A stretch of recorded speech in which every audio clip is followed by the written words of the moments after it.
عزت تکریم واجب الاحترام پیر طریقت رہبر شریعت حضور سید سرکار سید محمد سلیم باپو قادری الجیلانی دامت برکاتہ القدسیہ اور دل عزیز حضور سید سرکار سید محمد ادریس باپو قادری الجیلانی دامت برکاتہ القدسیہ کرم فرما مانگرول شریف کی سرزمین سے دو شہزادگان رسول ہمارے اور آپ کے بیچ موجود ہیں و دیگر معزز علماء کرام سادات کرام برادران اسلام السلام علیکم ورحمۃ اللہ وبرکاتہ۔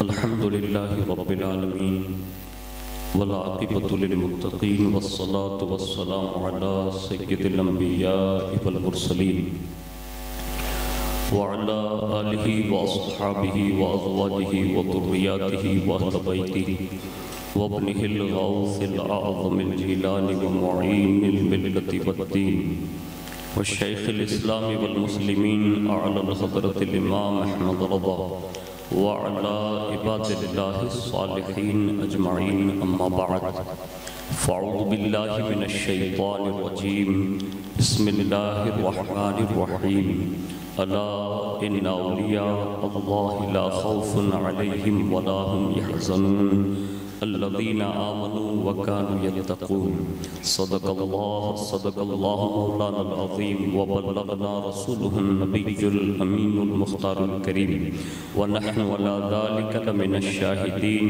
والشاکرین والحمد للہ رب العالمین۔ آئیے سب سے پہلے مذہب اہل سنت والجماعت یعنی کہ مسلک اعلیٰ حضرت کے قدیم دستور کے مطابق ہم سب کے آقا و مولا حضور سراپا نور سیدنا محمد رسول اللہ صلی اللہ تعالی علیہ وآلہ وسلم کی بارگاہ پر نور میں جی لگا کر درود پاک کی نظریں پیش کر لیں۔ اللہم صلی وسلم وبارک علی سیدنا و مولانا محمد النبی الامی الحبیب العالی القدر العظیم الجاہ وعلی آلہ وصحابہ وبارک وسلم۔ نبی اور آل نبی پر اعتبار اور محبت سے جی لگا کر درود شریف پیش کر لیں۔ صلی اللہ علی النبی الامی وآلہ صلی اللہ علیہ وسلم صلاۃ و سلام علیک یا رسول اللہ صلی اللہ تعالی علیہ وآلہ وسلم۔ حصول نجات اور حصول برکات کے لیے ایک بار پورا مجمع دل کی گہرائیوں کے ساتھ درود شریف پڑھیں۔ اللہم صلی وسلم وبارک علی سیدنا و مولانا محمد النبی الامی الحبیب العالی القدر العظیم الجاہ وعلی آلہ وصحابہ وبارک وسلم صلاۃ و سلام علیک یا رسول اللہ صلی اللہ تعالی علیہ وآلہ وسلم۔ اللہ رب العالمین کی عطا کردہ توفیق سے اور اس کے پیارے محبوب صلی اللہ تعالی علیہ وآلہ وسلم کے صدق و طفیل بالخصوص پیران پیر روشن ضمیر قطب ربانی غوث السمدانی شہباز لامکانی قطب الاقطاب فرد الافراد قطب الارشاد ابو محمد محی الدین سیدنا شیخ عبد القادر جیلانی رضی اللہ تبارک و تعالی عنہ کی نگاہ عنایت سے ہر سال کی طرح اس سال بھی جشن غوث الورا رضی اللہ تبارک و تعالی عنہ میں ہم اور آپ شرکت کی سعادت حاصل کر رہے ہیں۔ اللہ رب العزت اپنے خاص فضل عظیم سے بالخصوص ہم سب کے پیر و مرشد سرکار غوثیت ماب رضی اللہ تعالیٰ عنہ کے صدقے میں ہم سب کی حاضری کو اللہ قبول فرمائیں اور اس حاضری کو بغداد معلیٰ کی حاضری کا سبب بنائیں۔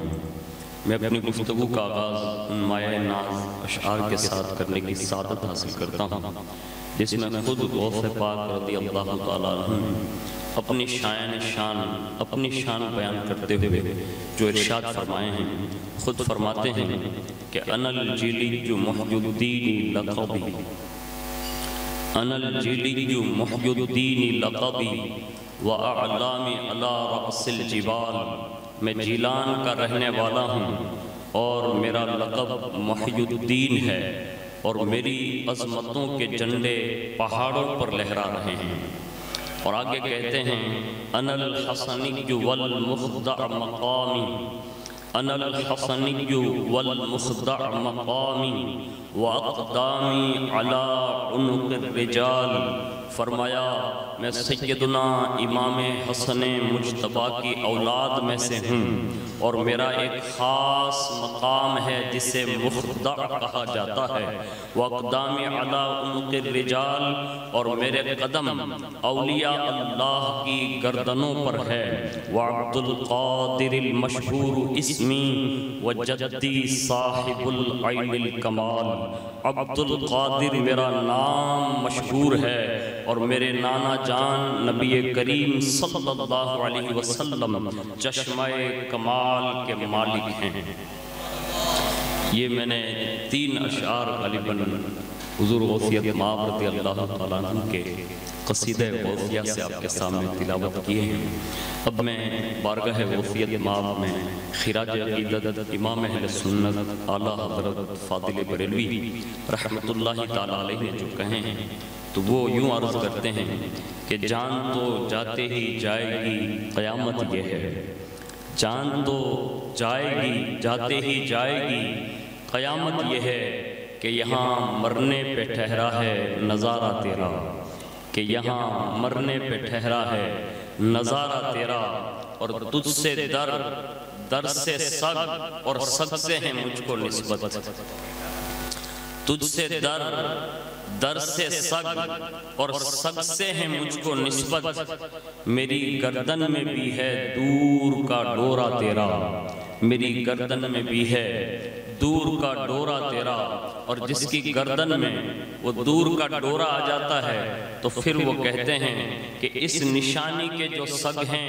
نہیں مارے جاتے، اس نشانی کے جو سگ ہیں نہیں مارے جاتے، حشر تک میرے گلے میں رہے پٹا تیرا، حشر تک میرے گلے میں رہے پٹا تیرا، اور میری قسمت کی قسم کھائیں سگان بغداد، میری قسمت کی قسم کھائیں سگان بغداد، ہند میں بھی ہوں تو دیتا رہوں پہرا تیرا، ہند میں بھی ہوں تو دیتا رہوں پہرا تیرا، اور تیری عزت کے نثار اے میرے غیرت والے، تیری عزت کے نثار اے میرے غیرت والے، آہ صد آہ کہ یوں خار ہو بروا تیرا، اور کہتے ہیں بد سہی چور سہی مجرم و ناکارہ سہی، یا غوث الثقلین بد سہی چور سہی مجرم و ناکارہ سہی، اے وہ کیسا ہی سہی ہے تو کریمہ تیرا، اے وہ کیسا ہی سہی ہے تو کریمہ تیرا، اور کہتے ہیں اے رضا یوں نہ بلک تو نہیں جید تو نہ ہو، سید جید ہر دہر ہے مولا تیرا، سید جید ہر دہر ہے مولا تیرا، اور فخر آقا میں رضا اور بھی ایک نظم رفیق چل لکھا لائیں فنا خانوں میں چہرہ تیرا۔ ایک بار پورا مجمع مل کر درود شریف پڑھ لیں، اللہم صلی علی سیدنا مولانا محمد معدن الجود والکرم وعلی آلہ وصحابہ وبارک وسلم، صلاۃ و السلام علیکہ یا رسول اللہ صلی اللہ تعالی علیہ وآلہ وسلم۔ اللہ رب العزت نے قرآن عظیم میں متعدد مقامات پر اولیاء اللہ کا ذکر فرمایا، ان کی شان رفعت کو بلند کیا، اور پوری دنیا ایک درجہ ولایت کو تسلیم کرنے پر آمادہ ہے۔ اور میں آپ کے سامنے ولایت کے حوالے سے کہ ایک ولی کی ولایت کتنی کارگر ہوتی ہے اس سے آپ اندازہ لگا سکتے ہیں کہ متعدد اولیاء اللہ کا ذکر اللہ رب العزت نے قرآن عظیم میں بھی فرمایا، جیسا کہ بڑا مشہور ہے کہ حضرت سلیمان علیہ السلام کے زمانے میں حضرت آصف بن برخیہ کا نام آپ نے سنا ہوگا کہ انہوں نے ایک پل جھپکنے سے پہلے ملکہ بلقیس کے تخت کو لا کر بارگاہ سلیمانی میں رکھ دیا، یہ قرآن عظیم میں اس کا ذکر ہے۔ اسی طرح حضرت مریم رضی اللہ تبارک و تعالی عنہا، ان کا بھی ذکر جو ہے وہ بھی قرآن عظیم میں ہے۔ اسی طرح مختلف مقامات پر اللہ رب العزت نے ان اولیاء اللہ کا ذکر خیر فرما کر ہمارے لیے ایک روشن دلیل قائم فرما دی کہ غوثیت مآب کا ذکر کرنا، غریب نواز کا جشن سجانا اور دیگر بزرگوں کا عرس کرنا اور ان کی ولایت کا چرچا کرنا۔ اب تھوڑے تھوڑے آگے آ جائیں، ایک مرتبہ درود شریف پڑھ لیں، اللہم صلی علی۔ پیچھے لوگ آ گئے ہیں، اب تھوڑے اور آگے بڑھ گئے ہیں، ماشاءاللہ اور آگے آ جائیں۔ ایک مرتبہ اور محبت سے درود شریف پڑھ لیں پورا مجمع، اللہم صلی علی سیدنا مولانا محمد معدن الجود والکرم وعلی آلہ وصحابہ وبارک وسلم، صلاۃ و سلام علیک یا رسول اللہ صلی اللہ تعالی علیہ وآلہ وسلم۔ تو قرآن عظیم میں اللہ رب العزت نے ان اولیاء کا ذکر کر کے ان کی شان بیان فرمائی، اور یہ سارے کے سارے اولیاء جن کا ذکر قرآن نے ذکر کیا ہے، وہ حضور کی امت سے پہلے، حضور کی بعثت سے پہلے جو انبیاء کرام آئے، ان کے زمانے میں جو اولیاء گزرے، ان کا ذکر خیر کیا۔ جب سلیمان علیہ السلام کے زمانے کا ولی اتنی طاقت رکھتا ہے کہ پلک جھپکنے سے پہلے تخت بلقیس کو لا کر سلیمان علیہ السلام کے قدموں میں رکھ دیں، جب سلیمانی ولی اتنا طاقتور ہے تو محمدی ولی کتنا طاقتور ہو سکتا ہے؟ یہ اللہ رب العزت نے ہمیں اور آپ کو پرکھنے کے لیے، ایک نشان دہی کے لیے ہمیں یہ قرآن سے ثبوت عطا فرما کر ہمارے لیے ایک روشن دلیل بنا دی۔ اسی طرح حضور نے مختلف مقامات پر حدیث شریف میں اولیاء کا ذکر فرمایا، اس میں ایک بڑی مشہور روایت ہے۔ آپ اتنے سارے لوگ غوث پاک کے جشن میں حاضر ہیں، میں مبارکباد پیش کرتا ہوں آپ لوگوں کو کہ آپ اتنی بڑی کثرت کے ساتھ اولیاء کی یاد میں منانے والے جشن میں حاضری دیتے ہیں۔ لوگ یہ سمجھتے ہیں کہ کیا ان حاضریوں کی وجہ سے کوئی فوائد ملتے ہیں، کیا ان حاضریوں کی وجہ سے کوئی فائدہ بھی ملتا ہے، کوئی منافع بھی ہوتا ہے؟ ایک ایک دو دو گھنٹہ بٹھا کر صرف غوث پاک کا ذکر کیا جا رہا ہے، صرف امام حسین کا ذکر کیا جا رہا ہے، کہیں غریب نواز کا ذکر خیر ہو رہا ہے، کہیں کوئی نظام الدین اولیاء کی محبوبیت کا ذکر کرتا ہے، کوئی صابر پاک کی صبر کا ذکر کرتا ہے، کوئی مخدوم سمنا کی اشرفیت کا ذکر کرتا ہے۔ اس انداز میں ان اولیاء کا ذکر کرتے کرتے کیا کبھی فائدہ بھی ملتا ہے؟ ان نادانوں کو کیا پتا کہ غوث پاک کے ذکر میں کتنی مٹھاس ہے، انہیں کیا پتا غریب نواز کا تذکرہ کتنا لذت بھرا ہے، انہیں کیا پتا نظام الدین اولیاء کا نام لینے سے کتنی کشتیاں پار لگتی ہے، انہیں کیا پتا کہ اللہ رب العزت کے دوستوں کا ذکر کرنے سے دلوں کو نئی زندگی ملتی ہے، ایمان کو چاشنی ملتی ہے، عقیدے میں پختگی آتی ہے۔ حد تو یہ ہے کہ اگر کوئی بدبخت ہوتا ہے اور کسی ولی کے ذکر میں مشغول ہو جاتا ہے، اللہ اس کی بدبختی کو دور فرما کر اس کی نیک بختی میں شمار کر لیتا ہے۔ لیکن جن کے یقین مضبوط ہوتے ہیں ان کو یہ فوائد ملتے ہیں۔ میں حدیث شریف کا ایک مفہوم عرض کر رہا ہوں۔ ایک زمانہ وہ ہے جس بندے نے کم و بیش 99 قتل کیے ہیں، ایک دو مرڈر نہیں، 99 مرڈر۔ اب ایک مرڈر کا یہ حال ہے کہ لوگ چھوڑتے نہیں، اب اس نے 99 کر لیے تھے لیکن آزادانہ گھوم رہا تھا، یعنی وہ اپنے زمانے کا بہت بڑا دادا تھا۔ اب وہ گھوم پھر رہا، آسانی سے زندگی جی رہا، کوئی پوچھنے والا تو تھا ہی نہیں۔ لیکن جب کوئی کسی کو پوچھتا نہیں نا تو کبھی قدرت اس کو راہ راست پر لانا چاہتی ہے نا تو کبھی اس کو اولیاء اللہ کی طرف مائل کر دیتا ہے۔ تو اس کے دل میں ایک دن خیال آیا، کہا یار اتنے لوگوں کو مار دیا ہوں، کیا اب بھی مجھے بخشا جا سکتا ہے؟ یعنی اتنے بڑے گناہ کرنے کے بعد بھی، اور وہ ایک دو نہیں 99 گناہ، وہ بھی قتل کے گناہ۔ اس نے دل میں ایک دن خیال کیا، ایک راہب کے پاس چلا گیا جو اس زمانے کا کتاب کا مطلب علم رکھتا تھا، اس کے پاس گیا اور کہا جناب آپ یہ بتا سکتے ہیں؟ کہا کیا؟ کہا اللہ توبہ قبول فرماتا ہے؟ تو کہا بالکل کرتا ہے۔ تو کہا میری توبہ بھی قبول فرمائے گا؟ کہا کون سا گناہ؟ کہا 99 لوگوں کو بغیر قصور کے مار دیا ہوں، کیا اب بھی اللہ کا توبہ قبول کرتا ہے؟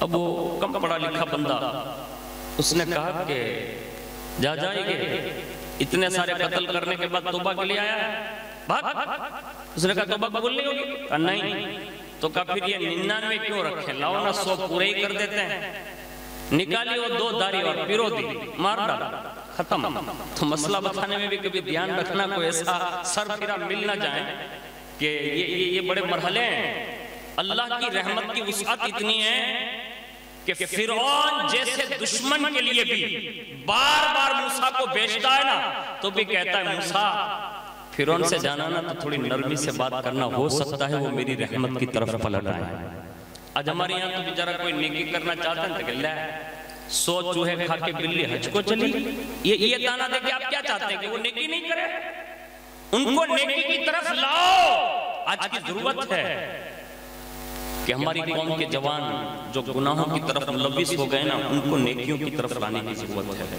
انہیں بلاؤ اپنی اچھی محفلوں میں بلاؤ ان سے کچھ نصیحت کرو اگر آپ سے نہیں ہو سکتی تو کسی اچھے کے پاس بٹھاؤ انہیں سدھارنے کی ضرورت ہے آج ہماری قوم کا جوان اس کو تھوڑا وہ آپ کا جو آتا ہے اس کو کم کر دیں اس کی ضرورت ہے اتنا بھی کم نہ کر دیں کہ میں بھی بند ہو جاؤں ایک مرتبہ درود شریف پڑھ لیں اللہم صلی علی سیدنا مولانا محمد معدن الجود والکرم وعلی آلہ واصحابہ وبارک وسلم صلاۃ و سلام علیک یا رسول اللہ صلی اللہ علیہ وسلم اللہ کی رحمت کی وسعت دیکھیں اپنے نام سنا ہوگا ایک صحابی رسول کا جن کا نام حضرت دحیہ قلبی ہے اور یہ وہ معزز صحابی رسول ہے کہ جن کی شکل میں حضرت جبریل علیہ السلام آتے تھے اب یہ کتنے معزز رہے لیکن اسلام قبول کرنے سے پہلے یہ صحابی رسول جو اسلام ابھی قبول نہیں کیے ایک علاقے کے وہ بادشاہ تھے یعنی سردار تھے اور جب حضور نے ان سے کہا کہ دحیہ اتنا خوبصورت ہے کفر پر مرے گا جہنم میں جائے گا اور تیرا یہ وجود آگ میں جلنے لگے گا کلمہ پڑھ لے اللہ تیرے وجود کو جہنم سے بچا کر جنت الفردوس کی ہوائیں کھلائے گا یہ حضور نے دعوت دی حضور کی چاہت یہی تھی کہ دحیہ کلمہ پڑھ لے اور ایسے لوگوں کے کلمہ پڑھنے اور نیکیوں کی طرف آنے کی حضور کی خواہش یہ تھی کہ یہ بڑا اتنا شہر کا ذمہ دار آدمی اگر دین کی طرف آئے گا نا تو کم از کم اس کے پیچھے 200 یا 700 کے قریب لوگ آئیں گے آج ہمارے یہاں مسجد میں دیکھیں آگے وان کوئی آتا نہیں پوری سماجوں کے آپ پوری دنیا میں دیکھ لیں یہاں کی بات مسجد میں ہوتے ہی نہیں وہ ووٹے پر بیٹھے ہوں گے محبوب پان ہو یا ادھر ادھر کے جتنے ووٹلے بانگتے ہیں مسجد میں نہیں آنا کیوں قوم کا آگے ہونا ہے مسجد میں دوڑ جائے گا ذمہ دار جتنے بھی لوگ آپ دیکھ لیں وہ مسجد میں نہیں آتا مسجد میں کون جائے گا ریکڑی چلانے والا مزدوری کرنے والا پان بنانے والا خالی پنچر ساتھنے والا امیر کبھی لوگ یہ سمجھتے ہیں کہ مسجد میں جانا ہماری بے عزتی ہے میں کہتا ہوں جب اچو بھائی کے گھر مجلس میں آنا بے عزتی نہیں ہے تو کیا اللہ کے گھر جانا بے عزتی ہے اب بتا سکتے ہیں نا مجھے اچو بھائی نے دعوت دی ہم سب آ گئے میں کہتا ہوں جب ایک اللہ کے بندے کے لیے اتنی بڑی تعداد میں آ سکتے ہو تو اللہ کی دعوت پر آپ کو جانے میں کون روک لگا کر بیٹھا ہے ضمن یہی کہتی ہے ضمناً بات یہی یاد آتی ہے مجھے کہ جن کے ضمیر کھوٹے پڑ جاتے ہیں نا تو پھر اللہ اس سے اپنے دربار میں آنے نہیں دیتا یہ تمہارے دل کی کھوٹ ہے جس کی وجہ سے تم 100 بہانے بنا کر مسجدوں سے روپوش ہو جاؤ یارو مسجد کی طرف اللہ کی رحمت آج بھی صدا دیتی ہے جیسے دحیہ قلبی کے بارے میں حضور نے یہ خواہش کی کہ دحیہ کلمہ پڑھ لے بس حضور کے دل کی بات تھی اللہ نے کرم فرمایا حضور کو بشارت دینے کے لیے جبریل علیہ السلام کو بھیجا کہا جبریل جاؤ میرے محبوب سے کہہ دو آپ کی خواہش اللہ پوری فرما دے گا قریب ہے کہ دحیہ آپ کی بارگاہ میں آ کر کلمہ پڑھ کر مسلمان ہونے والے یہ بشارت تھی اور جیسے حضور نے یہ سنا تو صحابہ کو تیار کیا کہا دحیہ کے آنے سے پہلے اس کا استقبال کریں حضور نے کئی آگے نکل کر اس کا استقبال کیا اور بڑی شان سے حضور نے اسے سینے سے لگایا اور اپنے ساتھ جلوس کی شکل میں لے کر آئے اور قریب بٹھا کر فرمایا دحیہ آگے ہو کلمہ پڑھو مسلمان ہو جاؤ جیسے حضور نے اسلام کی دعوت دی تو دحیہ کہتے ہیں کہ حضور میں کلمہ پڑھ لوں گا تو کیا میرے گناہ معاف ہو جائیں گے حضور نے فرمایا ہاں دحیہ اللہ کلمے کی وجہ سے گناہوں کو معاف فرما دیتا ہے یعنی کلمہ اتنا طاقتور ہے ہاں اگر کوئی کلمہ پڑھ کر بدبختی کرے نا یعنی بدعقیدہ ہو جائے وہابی دیوبندی شیعہ یا چکرالوی ہو جائیں اور معاذ اللہ اگر کوئی گستاخ یا وسیم رضوی کی صورت میں بھی نکلتا ہے نا، جو قرآن بدلنے کی بات کر رہا تھا، اللہ نے فرمایا تجھے ہی ریجیکٹ کر دیتے ہیں، اور دنیا نے دیکھا کہ اسے وہاں جا کر ڈال دیا جس سے جہنم سے اب کوئی طاقت اس کو بھتی. یعنی یہ قدرت کے فیصلے ہیں، وہ جب چاہتا ہے جسے چاہتا ہے اینی ٹائم اٹھا کے پھینک دیتا ہے. بس اسی وقت اپنے حکمدیہ کا محبوب سے جا کر کہو، دہیا سے کہے کہ وہ کلمہ پڑھ لیں. کلمے کی طاقت اتنی ہے کہ گزشتہ کفر کے گناہ معاف کر دیے جائیں گے. جیسے حضور نے کہا دہیا کلمہ پڑھو اللہ معاف فرما دے گا. پھر دہیا رونے لگے، کہا حضور میں بہت بڑا پاپی ہوں، بہت بڑا گنہگار ہوں، کیا اللہ اب بھی معاف کر دے گا؟ حضور نے فرمایا دہیا کلمہ تو پڑھ. تو کہا حضور میرا جرم اتنا بڑا ہے نا کہ مجھے جب تک یہ چین نہیں مل جاتا، اطمینان قرار نہیں مل جاتا نا، میں کلمہ نہیں پڑھتا. آپ یہ فرمائیں کہ میرے گناہ معاف ہو جائیں گے؟ حضور نے فرمایا دہیا بتا تو صحیح تیرے گناہ کیا ہے؟ اس نے کہا حضور میں قوم کا سردار تھا، بہت بڑے بڑے گناہ کیے ہیں. اس میں سے ایک میرا بڑا گناہ یہ تھا کہ عرب کی سرزمین پر بچیوں کی پیدائش کے بعد اس کو کاٹ دی جاتی تھی. میں نے اسی 700 بچیوں کو کاٹا ہے. کتنی؟ 700 بے گناہ بچیوں کا میں نے قتل کیا ہے. یا رسول اللہ کیا میرا یہ بھی گناہ معاف ہو جائے گا؟ اتنے میں پھر جبریل علیہ السلام آئے اور کہا محبوب ان سے کہیں کہ اللہ یہ بھی معاف فرما دے گا. یعنی اللہ اتنا بڑا کریم اور رحیم ہے. آج ہم اور آپ ہیں کلمہ کو ہو کر اس کی بارگاہ میں جانے کے لیے تیار نہیں. ایک روایت ملتی ہے کہ ایک بندے نے کم از کم 70 مرتبہ توبہ کی. یعنی توبہ کرتا پھر گناہ کر لیتا، توبہ کرتا پھر گناہ کر لیتا، توبہ کرتا پھر گناہ کر لیتا. 70 مرتبہ جب توبہ توڑ چکا نا تو پھر گھومتا پھرتا رہا. جیسے بہت سارے احباب ایسے ہیں جو پہلے نماز پڑھتے تھے اب نہیں پڑھتے. ان سے پوچھو نا کہ آپ پہلا بہت پڑھیا جانے کا من نہیں ہوتا، اب تو اتنے گناہ ہو گئے اب کہاں جائیں؟ یار کبھی جا کے دروازے پہ دستک تو دے. جہاں ماں باپ کے بھی دروازے بند ہو جاتے ہیں نا، وہ اللہ کا دروازہ ایسے ہی کھلا رہتا ہے. کبھی جا کر ٹرائی تو کرو. 70 مرتبہ توبہ کر کے توڑ ڈالنے والا جب 71 بار اس کے دل میں یہ بات آئی نا تو مسجد کی طرف بڑھا اور یہ سوچ کر بڑھا کہ کیا اب بھی میری توبہ قبول ہوگی. جیسے وہ مسجد کے اندر گیا نا اور اللہ کی بارگاہ میں ہاتھ اٹھا کر توبہ کے لیے عرض کی نا تو غیب سے آواز آئی، بندے تو نے آنا بند کر دیا تھا، میں نے دروازہ بند نہیں کیا تھا. یعنی اس انداز میں رب کی رحمت صدا دیتی ہے. اب یہ بندے نے 100 مرڈر کر لیے اور جیسے 100 مرڈر ہو گئے نا تو پھر وہ گھومنے پھرنے لگا، بھاگنے لگا کہ کہیں سکون مل جائے گا. نہیں ملا. آخرکار ہوا یہ ایک اہل علم جو کامل تھے ان سے ملے اور ملنے کے بعد کہا آپ مجھے یہ بتا سکتے ہیں کہ اللہ گناہ معاف فرماتا ہے تو کیا میرا بھی گناہ اللہ معاف کرے گا؟ بس اس کامل اکمل انسان نے فرمایا تیرے گناہ کیا ہے؟ کہا میں نے 100 مرڈر کیے ہیں، 100 قتل کر چکا ہوں، کیا اللہ معاف فرما دے گا؟ اللہ اکبر. اس مرد کلندر نے کہا سن تیرے گناہ تو بڑے ہیں، میں نہیں جانتا کہ اللہ معاف کرے گا یا نہیں کرے گا، لیکن ایک بات بتاتا ہوں اس پر عمل کر. اللہ سے امید ہے کہ اللہ ان لوگوں کے صدقے میں تیرے گناہ بخش دے. کہا وہ بات کیا ہے؟ کہا قریب میں ایک بستی ہے، وہاں چلا جا، وہاں کچھ اللہ کے خاص اولیاء اور مقرب لوگ رہتے ہیں، یعنی ولی اللہ رہتے ہیں. ان کی سنگت میں رہ اور ان سے دعا کرا، ہو سکتا ہے ان کے ہاتھ اٹھ جائیں گے. اللہ ان کے دعا کی برکت سے اللہ تیرے گناہوں کو معاف فرما دے گا.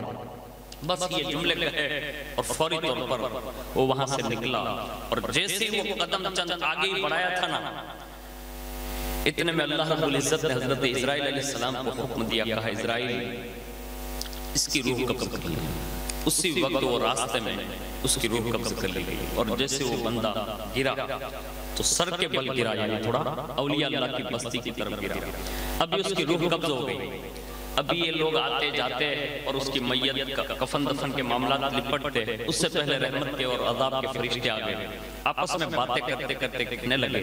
کہا یہ مجرم ہے، 100 بندوں کا قاتل ہے، جہنم کے لائق ہے، ہم اسے عذاب کی طرف لے جائیں گے.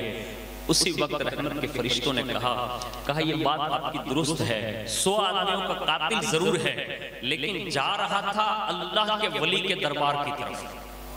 یعنی اس کی نیت یہ تھی کہ میں ولی اللہ کی بارگاہ میں جا رہا ہوں. بس اس نیت کی وجہ سے اللہ کی نسبت اور ولی کی نسبت جو ہے، اولیاء اللہ کی نسبت کی بنیاد پر اس کو جنت کی طرف لے جایا جائے گا۔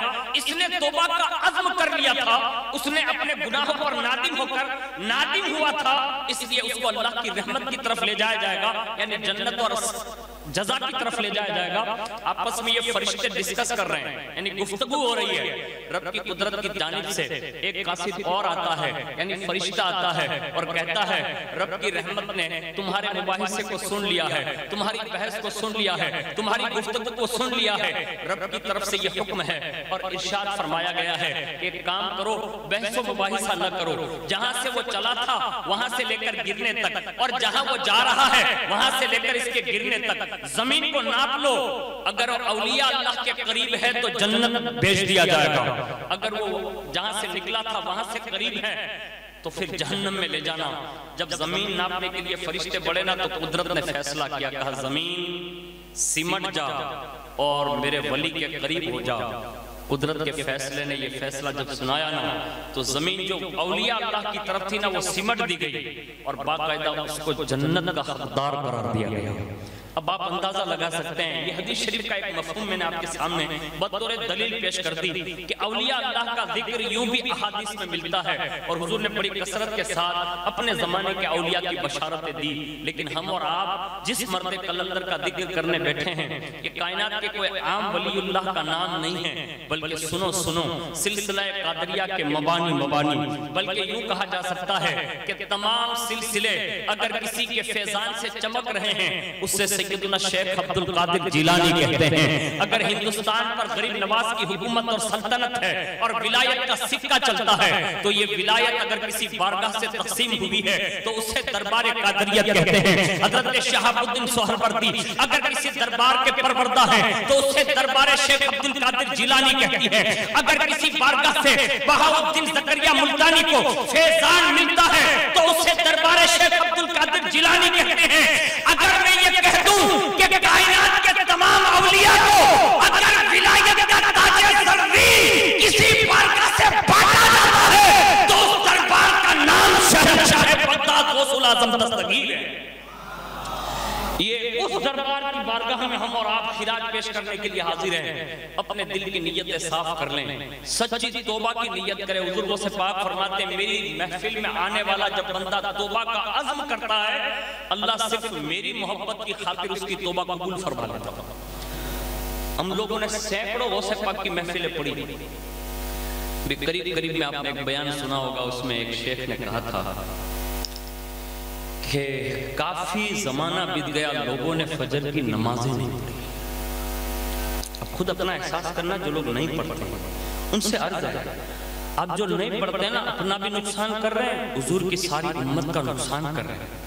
آج نماز نہ پڑھنے کی بنیاد پر ہمارے گھروں میں اتنی بے برکتی آ گئی کہ اللہ اکبر، کہ آج لوگ رزق حرام کی طرف بھی بڑھ رہے ہیں، قتل و غارت بھی کر رہے ہیں، فتنہ و فساد بھی پھیلا رہے ہیں۔ حد تو یہ ہے کہ ہماری قوم کی ایک بہت بڑی تعداد سود کی طرف مائل ہو گئی، جوے کی طرف مائل ہو گئی، سٹے کی طرف مائل ہو گئی۔ یہ ساری خرابیاں وجہ صرف یہی ہے کہ ہم نے سچے دل سے توبہ نہیں کی، اور مال جن کو ملا اللہ نے دولت سے نواز دیا، وہ بے نمازی کی بنیاد پر مالدار تو ضرور ہیں لیکن برکت نہیں ہے۔ اب وہی مالدار ہو کر چھپ کر اتنے گناہ کر رہے ہیں۔ بھائی شراب پی رہا ہے، بیٹا شراب پی رہا ہے، بھتیجا شراب پی رہا ہے، بھانجا شراب پی رہا ہے، معاذ اللہ رب العالمین۔ اب وہ پیسہ وہاں جا رہا ہے جس کا بندوں نے کبھی تصور نہیں کیا تھا۔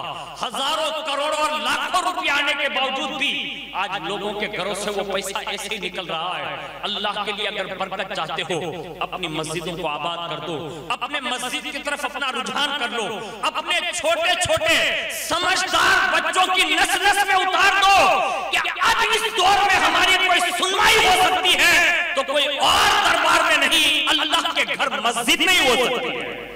جب عدالتیں فیصلے بدلنے لگے، وکیل پیسے کھانے لگے، اور جج جب پھوٹ جائے، اور جب کوئی تمہارا سننے والا نہ ہو تو وہ رحمان اور رحیم کی طرف سے آج بھی اس کی رحمت صدا دیتی ہے، بندے عدالت وہ نہیں ہے سب سے بڑی، میری بارگاہ میں آ، میں تقدیر کے فیصلے کر دیتا ہوں۔ ہاں لوگ گئے، میں تو تقدیر کی بات کر رہا ہوں. ہمارے یہاں نامہ اعمال مرنے کے بعد سمٹ لیا جاتا ہے. مرنے کے بعد پھر کوئی کام نہیں، بس 3 کام ایسے جو حضور نے بتائے وہ کام آتے ہیں، اس کے سوا ثواب جاریہ کے سوا کوئی کام نہیں آتا. اپنے کو تو 2 رکعت کی اجازت بھی نہیں ملتی. اگر کوئی بندہ چاہے نا کہ مرنے کے بعد قرآن کی تلاوت کرو تو اس کو اجازت نہیں ملتی، اللہ جس سے چاہے دیتے. لیکن وہاں جانے کے بعد موت اور اس کے بعد مسئلہ ختم ہو جاتا ہے. اب وہ بندہ کوئی عمل نہیں کر سکتا، اس سے کوئی نفع جو ملنا چاہے اس کی ذات سے خود سے وہ مل نہیں سکتا. لیکن یارو اگر اللہ توفیق دے اور کسی برگزیدہ بندے کی طرف اس وقت بھی راجع ہو جاؤ نا کہ تمہارے ماں باپ کے انتقال کے بعد، تمہارے والدین کے انتقال کے بعد اگر کسی اللہ والا کا قرب نصیب ہو جائے اور ان سے دعا کراؤ، اگر وہ دعا کر دینا تو مرنے والے ماں باپ کے عذاب کو دور کر کے اللہ جنت کی کھڑکیاں کھول دیتا ہے. آج سگا بیٹا جب گناہ کرتا ہوگا نا تو جن کے والد چلے گئے، جن کی والدائیں چلی گئی ہے، وہ اندر جا کر بیچارے کوڑ رہے ہوں گے اندر قبر میں کہ میرا بیٹا کیا کر رہا ہے. آپ یہ سمجھ رہے ہیں کہ سماج کے لوگوں کو پتہ نہیں ہے لوگ کیا کر رہے ہیں. آپ کے ماں باپ کو ہر سوموار ہر جمعرات آپ کا اعمال نامہ دکھایا جاتا ہے کہ تیرا بیٹا یہ کر رہا ہے، تیرا بیٹا یہ کر رہا ہے. یعنی اس انداز میں ماں باپ کو قبر میں دکھایا جاتا ہے. اب کمزوری ہماری یہ ہو گئی کہ ہم ماں باپ کی یادوں سے غافل ہو گئے نا، تو ماں باپ خواب میں بھی جلدی نہیں آتے. یعنی بیٹے اتنے بکھر گئے کہ اب ماں باپ خواب میں نہیں آتے. ایک زمانے میں غوث پاک کے زمانے میں ایک شخص کا انتقال ہو گیا. چند روز ہوئے نا تو وہ اپنے بیٹے کے خواب میں آتا ہے اور کہتا ہے، کہا بیٹا جانا شیخ عبد القادر جیلانی کی بارگاہ میں، مجھے بڑا عذاب ہو رہا ہے. بیٹا وہ دعا کر دیں گے نا تو اللہ ان کی دعا سے میرا عذاب دور فرما دے گا. باپ کا نصیحت کر رہا ہے، مرنے کے بعد وہ بھی خواب میں آتا ہے. آج ہم اور آپ یہ انتظار کر رہے ہیں کہ ہمارا باپ جب خواب میں آئے گا تب جا کے کسی اللہ والے کے پاس جا کر ہم اپنے باپ کے لیے دعا کرائیں گے. تو یہ غلط فہمی میں نہ رہنا، بلکہ آج سے سچے دل سے اللہ کی طرف راجع ہو جاؤ. کسی ولی اللہ کے سچے عاشق بن جاؤ، ان کی سیرت پر عمل کرو. وہ بندے نے جیسے خواب میں دکھایا نا، دکھانے کے ساتھ ہی وہ بندہ غوث پاک کی بارگاہ میں حاضری دی اور اس نے کہا حضور میرے باپ کو بڑا عذاب ہو رہا ہے، اب دعا فرما دیں اللہ اس کو معاف فرما دیں. اللہ اکبر. اللہ کے یہاں غوث پاک کے رتبے سنو. محفل غوث اعظم میں آنے والوں، اسی وقت غوث پاک نے فرمایا کیا تمہارا باپ میرے مدرسے کے دروازے سے کبھی گزرا؟ یہ جملہ تمہارے باپ نے کبھی میرے مدرسے کے دروازے سے آنا جانا کبھی اس کا ہوا؟ بس اتنا سنانا تو اس نے کہا ہاں حضور میرے والد آپ کے مدرسے سے گزرے ہیں، دروازے سے ایک بار گزرے ضرور ہے، مجھے اس کا علم ہے کہ وہ گزرے ہیں. بس اتنا سنانا. تو اسی وقت حضور غوث پاک نے فرمایا جا تیرے باپ کا کام ہو گیا. یہ کہا اور بھیج دیا. اور جیسے ہی بھیجا دوسرے دن وہ خواب میں پھر دیکھتا ہے. اس نے کیا دیکھا؟ اس کے باپ کے سر پر جنتی تاج سجا ہوا ہے، جنتی لباس ہے اور باقاعدہ چمکتا دمکتا بڑی ٹھاٹ سے ملا اور کہا بیٹا مبارک ہو، یہ جو تو کچھ دیکھ رہا ہے نا؟ کہا ہاں. کہا یہ تیری نیکی کا کمال نہیں ہے، یہ شیخ عبد القادر جیلانی کی دعا کا کمال ہے. بس اتنا سنانا تو باپ تو خوش تھا، بیٹا بھی خوش ہو گیا.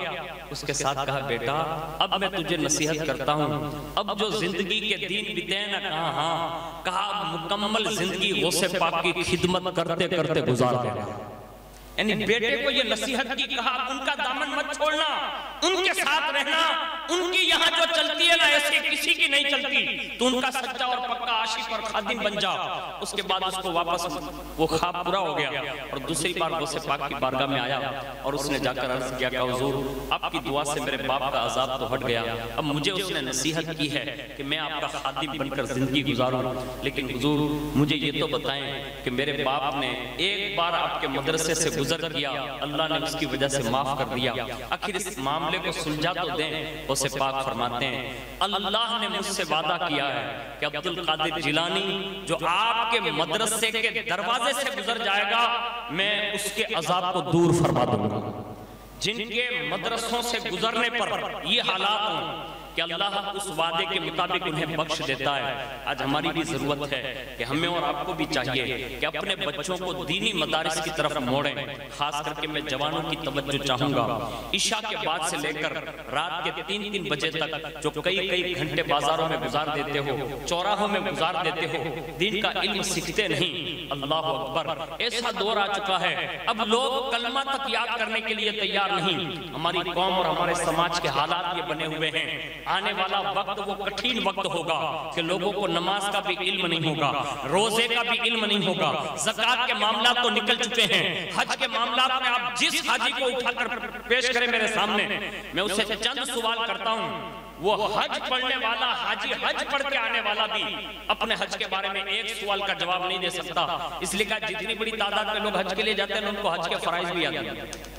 اب پوچھ لیجئے جتنے بھی نمازی لوگ نبی نمازی پڑھ رہے ہیں اللہ ماشاءاللہ چند لوگوں کو چھوڑ کر کسی کو سورہ فاتحہ نہیں آتی۔ اب جمعہ میں اعلان کریں کہ کتنے لوگوں کو سورہ فاتحہ آتی ہے؟ میں کہتا ہوں بڑی مسجد ہماری جامع مسجد ہے، آنے والی جمعہ کو آپ سب میں سے کوئی بھی جائے اور اعلان کرائیں کہ آپ میں سے کتنے لوگوں کو سورہ فاتحہ درست پڑھنا آتی ہے۔ اللہ کی عزت کی قسم چند گنے چنے لوگ مل جائیں گے جن کو سورہ فاتحہ آتی ہے، ورنہ کسی کو سورہ فاتحہ آتی بھی نہیں۔ میں نے 35 سال کے ایک جوان سے پوچھا، میں نے کہا کہ آپ نماز میں کیا پڑھتے ہیں؟ اللہ اکبر، پھر اس کے بعد درود شریف پڑھتا ہوں، پھر بسم اللہ بسم اللہ بسم اللہ یہی پڑھتا رہتا ہوں۔ مجھے آپ بتائیے خالی بسم اللہ شریف پڑھنے سے نماز ہو جائے گی؟ آپ سے پوچھتا ہوں ہو جاتی ہے؟ نہیں یار، پھر بھی اگر ہمیں اور آپ کو سوجھ بوجھ نہیں پڑتی، ہم ہر چیز میں آگے ہیں، ہمیں ہر چیز کا پتہ چلتا ہے کہ اس میں فائدہ ہے اس میں نقصان ہے، ہم اپنی نمازیں ضائع کر رہے ہیں، ہمیں سیکھنے کا وقت نہیں۔ کم و بیش 10 یا 9 مدرسے صرف آپ لوگوں کے لیے شروع ہیں اونا میں، 1 گھنٹہ دیجئے، 1 گھنٹے میں اللہ نے چاہا اگر آپ نے صحیح اور درست قرآن پڑھ لیا نا تو اللہ قرآن پڑھنے والوں کے ماں باپ کی بھی مغفرت فرما دیتا ہے۔ اب ایسا کرے تو صحیح۔ ایک بندہ اور بتا دو غوث پاک کے زمانے کا، کسی نے آ کر عرض کیا کہ حضور قبرستان میں عذاب ہو رہا ہے، کسی کے چکھنے کی آواز آ رہی ہے، یعنی کوئی آواز بلند ہو رہی تھی، کسی نے کہا حضور آواز بلند ہو رہی ہے۔ حضور غوث پاک نے اسے مراقبہ کیا اور فرمایا جا کر سنو، اب آواز بند ہو گئی۔ لوگ جا کر دیکھنے لگے، آواز سنی نہ تو آواز بند ہو گئی تھی، کہا حضور بند ہو گئی۔ کسی خادم نے پوچھا کہ حضور یہ آواز کیسے بند ہو گئی؟ کہا اس کو عذاب ہو رہا تھا۔ کہا بند کیسے ہو گئی؟ تو کہا کہ میں نے اس کے تعلق سے معلوم کیا کہ یہ میری مسجد میں کبھی آیا تھا، لوگوں نے کہا نہیں۔ پھر میں نے پوچھا مدرسے میں آیا تھا؟ کہا نہیں۔ کہا میری محفل میں کبھی آیا تھا؟ تو لوگوں نے کہا نہیں۔ کہا میرے پیچھے اس نے کبھی نماز پڑھی؟ تو لوگوں نے کہا نہیں۔ تو کہا حضور جب سب میں نہیں تھا تو بخشا کیسے گئے؟ قربان جائیں غوث پاک کے جشن میں آنے والوں، میرے غوث پاک فرماتے ہیں میں نے جب مراقبہ کیا نا تو فرشتے نے آ کر کہا شیخ اس نے بازار سے گزرتے گزرتے ایک بار محبت سے آپ کا دیدار فرمایا تھا، یعنی ایک بار آپ کو دیکھا تھا۔ اب جے یہ کہا نا کہ ایک بار آپ کا دیدار کیا تھا تو حضور غوث پاک فرماتے میرے رب نے مجھ سے یہ بھی وعدہ کیا ہے عبدالقادر جو محبت سے تیرا چہرہ تک لے گا نا میں اسے بھی معاف فرما دوں گا۔ یہ غوث پاک ہے جن کی بارگاہ میں اس شان سے بخشش ہے، اللہ فرماتا ہے ان کے صدقے میں آپ سے بھی گزارش ہے غوث پاک کے مشن کو زندہ کیجئے، اپنے اعمال کا محاسبہ کیجئے۔ یقیناً ہمارے یہاں مجلسوں کی کمی نہیں، محفلوں کی کمی نہیں، بڑے بڑے جلسے جلوس ہو رہے ہیں، لیکن اس سے پہلے اب خود غور کریں 2 سال تک مسلسل جو طوفان ہم پر طاری رہا، اب یہ تیسری لہر کا اعلان آ گیا، آپ کو پتا ہے ابھی افریقہ کی فلائٹیں بند کر دی گئی ہے باقاعدہ بڑی تیزی کے ساتھ، وہاں لاک ڈاؤن ہو رہا ہے۔ آپ یہ سمجھ رہے ہیں کہ ہم نے توبہ نہیں کی تو ہمارا کیا بگڑ گیا؟ تم نے توبہ نہیں کی نہ تو یہ تیسرا عذاب آ رہا ہے۔ کہیں ایسا نہ ہو کہ ہماری وجہ سے کہیں مسجدیں کہیں پھر دوبارہ بند نہ ہو جائیں۔ اللہ کے لیے اپنی مسجدوں کو آباد کرو اور اپنے ہر علاقے میں ہر کمیٹی کی ذمہ داری ہے کہ وہ مدرسہ قائم کریں۔ کم از کم اگر 10 لوگوں کے بچے بھی اگر تمہارے مدرسہ قائم کرنے پر پڑھ رہا ہے نا تو میں یہ کہتا ہوں یہ پوری کمیٹی کی نسلوں کے لیے کافی ہو سکتا ہے۔ اب تیار ہو جائیں، اس میں کوئی بڑا فنکشن کرنے کی ضرورت نہیں آپ کو، خالی 10 گھروں میں دعوت دے دے کہ آپ کے بچوں کو پڑھنے بھیجیے، بڑے لڑکوں کو وہ آئیں اور پڑھ کے چلے جائیں، 1 گھنٹے کے بعد آپ کے لیے کوئی تالا بند نہیں ہے، لیکن آپ کو یہ کرنا ضرور ہوگا۔ اور میں اپنے سماج کے لوگوں سے عرض کروں گا، قصباتی لوگوں سے، مجھے بڑا دکھ ہے کہ اتنے سالوں سے ہونے کے باوجود بھی میں آپ کے لیے مدرسہ شروع نہیں کرا سکا۔ میں نے بڑے بڑے ذمہ داروں سے آگے وانوں سے بھی بات کی اور ابھی تو کئی آگے وان بدل گئے، کئی تو گزر گئے، بڑے بڑے لوگ آئے اور گئے، ابھی بھی بدلیں گے، اللہ بہتر جانے کتنے آئیں گے جائیں گے، لیکن میں نے کسی بھی آگے وان کو خوددار اتنا نہیں پایا جو دین کے معاملے میں آگے بڑھ کر یہ کہے چل برکاتی مدرسہ شروع کرا رہا ہے۔ قصباتی جماعت کو 1 روپیہ بھی دینے کی ضرورت نہیں ہے، اس میں 1 روپیہ بھی ہمیں نہیں چاہیے تمہارا، لیکن صرف مدرسہ کو شروع کر دو۔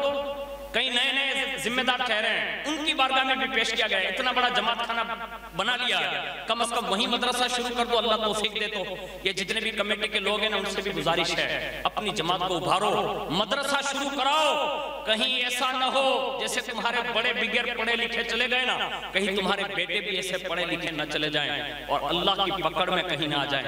اس لیے میں نے یہ بات عرض کی۔ اب غوث پاک کا جو اصل مقام ہے اللہ کے یہاں، حالانکہ غوث پاک کا صحیح کما حق کوئی مرتبہ بیان تو نہیں کر سکتا، لیکن جن کو اللہ نے یہ مراتب دیے نا، انہوں نے غوث پاک کے مقامات کو لوگوں کو سمجھانے کی کوشش کی۔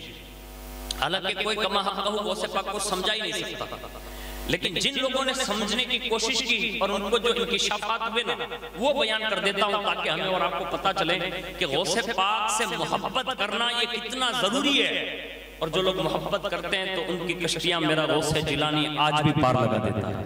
لیکن محبت صرف محفل تک محبت نہ رکھیں، خالی نیاز تک محبت نہیں ہے، ہمیں ان کے مشن کو زندہ کرنا پڑے گا، ورنہ غوث پاک کے رجسٹر میں نام لکھوانا اتنا آسان نہیں جتنا ہم اور آپ سمجھتے ہیں۔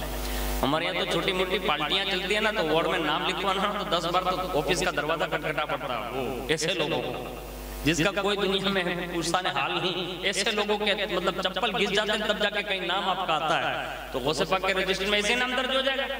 نہیں، غوث پاک فرماتے ہیں اگر نمازی نہیں ہو تو اسے میں یہ کہتا ہوں مسلمانوں کے قبرستان کے بھی لائق ہے۔ جب وہ مسلمانوں کے قبرستان کے لائق نہیں سمجھتے تو اپنے رجسٹر کے لائق سمجھیں گے وہ؟ اس لیے غور کرنا، خالی نیازی نہیں، خالی محفل ہی نہیں، یار اپنے تو غوث پاک کے لیے تو یہ کر دیا وہ کر دیا، یہ چیک کرو کہ آپ غوث پاک کے مشن پر کام کر رہے ہیں کہ نہیں۔ اگر نہیں کر رہے ہیں تو آپ اپنے آپ کا احتساب کریں، لیکن مرتبہ بہت بلند ہے غوث پاک کا، جو بھی مراتب بیان کیے جاتے ہیں اللہ کی عزت کی قسم بہت بلند ہے، لیکن غوث پاک نے ایک مرتبہ خود بیان فرمایا۔ وہ مرتبہ کیا ہے سنیے، وہ مقام کتنا بلند ہے۔ غوث پاک فرماتے ہیں انا الحسنی والمخدع مقامی، میں امام حسن مجتبیٰ کا بیٹا ہوں اور میرا ایک خاص مقام ہے جسے مخدع کہتے ہیں۔ اب یہ مخدع ہے کیا؟ تو ہمارے بزرگوں نے لکھا ہے مخدع کا مطلب ہوتا ہے آلات حرب، جہاں چھپائے جاتے ہیں، اور وہ جگہ ہوتی ہیں جہاں اچھے ہوشیار لوگ دھوکہ کھا جاتے ہیں اس جگہ کو پہچاننے میں، اور حضور غوث پاک فرماتے ہیں وہ مقام میرا ہے جو مخدع ہے۔ اس لیے بڑے بڑے اولیاء سے کبھی کبھی چوک ہو گئی، میں غلطی نہیں کہتا، بھول نہیں کہتا، ان کو وہ چیز نظر نہ آ سکی ان کے مراتب کے لحاظ سے، تو انہوں نے چوک کر دی۔ ان میں سے ایک شخصیت کے بارے میں بڑا مشہور ہے، جیسا کہ اس کتاب میں لکھا ہے کہ ایک اپنے زمانے کے بہت بڑے شیخ تھے اور غوث پاک کے معاصرین میں سے تھے، یعنی ہم عصر میں سے تھے۔ وہ اپنی محفل سجا کر بیٹھے ہیں، غالباً وہ توسا شریف کے تھے، حضرت شیخ عبد الرحمن توسوی۔ وہ اپنی محفل سجا کر بیٹھے اور فرمایا کہ اس وقت روئے زمین پر میرے درجے پر کوئی ولی نہیں، یعنی میں اتنے بڑے مقام پر فائز ہوں کہ میرا کوئی مد مقابل نہیں، بس ایسا اعلان کر دیا۔ ابھی وہ اعلان کیے ہی تھے تو مجلس میں سے ایک بندہ کھڑا ہوا جس نے گودڑی پہن رکھی تھی، اس نے اسے گودڑی ہٹائی اور کھڑا ہو کے کہتے ہیں کہ اے عبد الرحمن، تو اپنے آپ کو یہ کہتا ہے نا کہ مجھ سے بڑا کوئی ولی نہیں، میں جس پیر کا مرید ہوں، میں تو صرف مرید ہوں، میرا پیر تو بہت بڑا ہے۔ اگر تم اپنی بڑائی بولتے ہو تو آؤ، میرے پیر سے نہیں، اس پیر کے ایک مرید سے ہی مقابلہ کر کے دکھا دو۔ یعنی چیلنج جو آپ کر رہے ہیں کہ آپ اتنے بڑے ہیں تو کم از کم میرا ہی مقابلہ کر لیں۔ پیر صاحب نے بارہ میں کو کہی دے تو مرید تو تائنہ دو رہے نا، لیکن پیر بھی سوچ سمجھ کر بناؤ سب کو۔ ہاں ہمارے یہاں حضرت نے لکھے کہ 4 شرطیں جس میں پائی جائے نا اس سے ہی مرید ہونا چاہیے، 4 شرطیں نہیں پائی جاتی تو مرید ہونے کا حکم نہیں ہے۔ پیر سے کامل تلاش کرو، یہ جو خانوادہ قادریت کے شہزادے بیٹھے نا یہ دائرہ غوث اعظم سے ان کے شجرے ملتے ہیں۔ ایسے دربار تلاش کرو کہ جہاں جانے کے بعد آپ کی نسلوں کو فائدہ ہو سکے، ہر کس و ناکس اور ڈنگ ڈونگ والے لوگوں کو ان کے مرید نہ بن جاؤ۔ اس لیے کہ ہمارے یہاں ذات نہیں دیکھی جاتی، ہمارے یہاں تو سب سے پہلے شریعت مصطفیٰ دیکھی جاتی۔ اگر وہ شریعت کا پابند ہے تو پیر ہے، ورنہ ہمارے نزدیک وہ پیڑ سے بھی زیادہ گیا گزرا ہے، ہمارے نزدیک اس کی کوئی اہمیت نہیں، وہ اپنے وقت کا کوئی بھی ہو۔ لیکن کچھ ڈھولیے مرید ہوتے ہیں، دونوں طرف ڈھول بجاتے ہیں، ادھر بھی ڈھول بجاتے ہیں ادھر بھی ڈھول بجاتے ہیں۔ ایسے ڈھولیے مریدوں سے کہوں گا قیامت اپنی قیامت کیوں خراب کر رہے ہو؟ سچے لوگوں کو تلاش کرو نا کہ جن کے سلسلے ڈائریکٹ غوث اعظم سے ملتے ہیں. اور یہ شہزادے اگر دعا کر دیتے ہیں تو مشہور ہے نا، زاہد میاں بابا کا خاندان بڑا مشہور ہے، سید شاہ بابا کے ایک بچے مشہور ہیں کہ وہ جس کے لیے جب بھی دعا کر دیتے ہیں اللہ اسی وقت ان کی دعاؤں کے صدقے میں ہم غلاموں کے کام فرما دیتے ہیں. ایسے لوگ تلاش کرو نا یار. آج تو جس کو آوے نا، اس میں ہمارے یہاں تو کچھ نوجوان ایسے مل گئے مجھے تو کہ اللہ کی پناہ، بس جس کو آوے اس کو ولی بنا دو. بس لوگ یہی سمجھتے ہیں بس یہ بھی ولی وہ بھی ولی. میں نے کہا ولی کیوں ہے؟ ٹھیک ہے لے اکڑا نا نمبر دے دیتے. یہ غلط ہے. حجونہ میں دیکھ لو نا، جب نام پکڑے بیٹھے نکلے آیا بڑا باپو تو پہنچ چلا جائے. میں بھی سمجھ گیا بڑا پہنچا ہوا. ولی بھی کہیں آکڑے بتاتا بھائی. اب بولو نا، یہ آپ کی مسجد کے امام صاحب مولانا جعفر صاحب آکڑے کی دکان پہ کبھی ملتے ہیں؟ بولو بولو ملتے بھائی؟ نہیں ملتے. امام صاحب ہے، ایک مرتبہ کوئی دیکھ جائے گا کوئی پیچھے نماز نہیں پڑھے گا. اب جب اس دور کا امام آکڑے کی دکان پر نہیں جاتا تو کیا کوئی ولی آکڑے کا نمبر بتائے گا؟ مجھے تو سمجھ میں نہیں آتا. اب ہم اسی کو ولی سمجھتے ہیں. اور ولی کی پہچان کون بتائے گا بھائی؟ ولی کی پہچان کون بتائے گا؟ سٹا کھیلنے والا، آکڑے رمنے والا، شراب کے وہ دھندے کرنے والا. آج ہم جس کو آئے اس کو ولی بنا رہے ہیں. یہ ولی ہے، یہ ولی ہے، یہ ولی ہے. ولی اللہ کی پہچان یہ صرف ولی ہی بتا سکتا ہے، اس کے سوا کوئی نہیں بتا سکتا. تو آپ سب ولی ہیں؟ میں آپ سے پوچھتا ہوں آپ سب ولی ہیں؟ ارے بھائی بولو نا نہیں ہے. آپ سب ولی نہیں ہے، میں بھی ولی نہیں ہوں. یہاں جتنے بھی لوگ بیٹھے کوئی ولی نہیں ہے. تو ہم کیوں بتا دیتے کہ یہ ولی ہے؟ حضرت شیخ سعدی فرماتے کہ ولی جو ہوتا ہے نا وہ ولی کو پہچان سکتا ہے، دوسرا کو نہیں پہچان سکتا. جی بتائیے. ایک مرتبہ درود شریف پڑھیں. اللہم صلی علی سیدنا مولانا محمد معدن الجود والکرم وعلی آلہ واصحابہ وبارک وسلم. صلاۃ و سلام علیک یا رسول اللہ صلی اللہ تعالی علیہ وسلم. جس کے آگے اس کے قدموں میں بیٹھ جانے سے آپ کا کوئی فائدہ نہیں ہے. آپ کا ایمان خراب ہو سکتا ہے، آپ کا ایمان جا سکتا ہے، آپ کا عقیدہ جو درست تھا نا وہ خراب ہو سکتا ہے. کسی ایسے کی تلاش کرو کہ جن کی پہچان قرآن نے بتائی، حدیث نے بتائی. حدیث شریف میں ایک ولی کی پہچان یہ بتائی کہ پہلی نظر اگر اس پر پڑے اور آپ کی زبان سے بے ساختہ یوں نکلے کہ واہ واہ سبحان اللہ، اللہ یاد آ جائے نا اسی وقت، تو سمجھ لو یہ اس کی پہچان ہے. آج ہمارے یہاں تو اللہ تو یاد آتا نہیں اور لوگ اس کو ولی بنائے گھومتے ہیں. ایسے ولی نہیں بنتے. اللہ کے ولی کے لیے بہت سارے شرائط ہیں. اللہ جب کسی کا انتخاب کرتا ہے نا تو سب سے پہلے اس کو رسول اللہ کی بارگاہ میں بھیجتا ہے، مولا کائنات کی بارگاہ میں بھیجتا ہے، غوث پاک کے دربار میں بھیجتا ہے، اور اس کے بعد یہ تینوں مراحل پار کراتا ہے اور وہیں سے مہر ثبت ہوتی ہے نا تب جا کے کسی کو ولایت ملتی ہے. آج ہمارے یہاں چٹنی کا چھوٹا سا فارم کسی کو فارم بھرنے کے لیے نہیں ملتا، لوگ ولایت کا فارم بانٹتے ہیں. یارو اتنی ولایت سستی نہیں ہے. ہم جس کو آئیں اس کو ولی بناتے ہیں نہیں، ولایت کے لیے کچھ شرطیں ہیں. لیکن میں غوث پاک کا ایک مقام بیان کرتا ہوں جس کو مقام مقتدا کہتے ہیں. عبد الرحمن توسوی کے سامنے غوث پاک کا مرید کھڑا ہو گیا اور فرمایا آؤ مقابلہ کریں. اتنے میں مریدوں کی آستینیں چڑھ گئی اور کھڑے ہو گئے. کہ حضور اجازت دیں اس کا کام ابھی تمام کر دیں. تو بیٹھ جاؤ بیٹھ جاؤ. تو کہ حضور اس نے آپ کی شان میں مقابلے کی دعوت دے دی، گستاخی کر لی. تو فرمایا تمہاری آنکھیں دیکھ نہیں رہی ہے. جو کسی پیر کا مرید ہوتا ہے، میں نے بہت سارے مریدوں کو دیکھا ہے لیکن یہ کوئی بڑے کا مرید ہے. کہا حضور پہچان کیسے مل گئی؟ کہا اس نے جب گجری اٹھائی نہ پھینکی نہ کہا ایک ایک رونگٹے سے نور الہی کی برسات ہو رہی ہے، یعنی نور نکل رہا ہے. ہو نہ ہو یہ کسی بڑے کا مرید ہے. یہ ایسے ہی چیلنج نہیں کر رہا. اسے بھی کہا آپ اپنی گجری لے لیں اور پہن لیں اور بیٹھ جائیں اور مجھ سے بات کریں. تو کہا نہیں نہیں میں جن کا مرید ہوں نا. کہا ہاں. کہا ہماری شان یہ ہوتی ہے ایک بار گدری اتار دیتے نا تو دوبارہ پہنتے نہیں. تو کہا تیرے رونگٹے سے جو قادریت جھلک رہی ہے، نورانیت جھلک رہی ہے نا، کم از کم اس کو تو بند کرنے کے لیے گدری تو پہن لے. تو کہا جو اتار دیے وہ تو نہیں پہنتا، لیکن تم کہہ رہے ہو نا تو اپنے گھر سے منگا لیتا ہوں. اب بیٹھا ہے عبد الرحمن توسوی کے جلسے میں اور ایسے ہاتھ بلند کر کے اپنی بیوی سے کہا میری اہلیہ میری وہ گدڑی لا. وہ جہاں رہتا تھا وہ دوسرے شہر کا ہے. ارے ہم اور آپ یہاں بیٹھے ہیں یہ آصف بھائی کا گھر یہاں سے دور ہے، یہ جناب کا واڑی پر ہے، یہ ہمارے رفیق بھائی بیٹھے ہیں، ان کا گھر تو یہی پچھواڑا ہے، لیکن یہاں سے لے کر ان کی اہلیہ تک ان کا ہاتھ بھی نہیں جائے گا، اور ان کی اہلیہ کا یہاں تک ہاتھ نہیں آئے گا۔